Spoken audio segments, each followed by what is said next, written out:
Madame, Monsieur, bonsoir. Le procès en révision de Patrick Dils s'est achevé par un dernier coup de théâtre.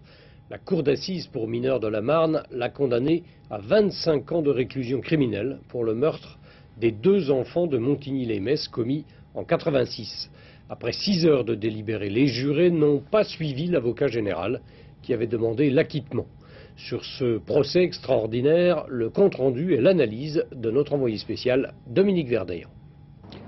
Un verdict rendu dans un silence pesant. Les jurés ne regardaient pas l'accusé et tout a basculé au moment où le président a annoncé qu'à la question sur la culpabilité de Patrick Dils, la cour d'assises avait répondu oui. Patrick Dils était à nouveau reconnu coupable. Patrick Dils était à nouveau condamné pour double meurtre. Étonnant, Patrick Dils qui n'a pas bronché à l'énoncé du verdict.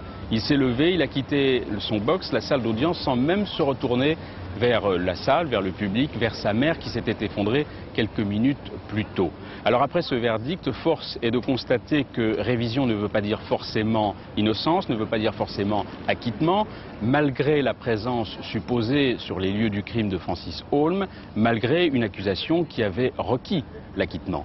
Patrick Dils a été condamné à 25 ans de réclusion criminelle. L'excuse de minorité qui aurait permis une peine de 20 ans lui a été refusée. Pourquoi 25 ans? Difficile de le dire. En tout cas, après 14 ans de détention provisoire, Patrick Dils est en droit de demander une libération conditionnelle.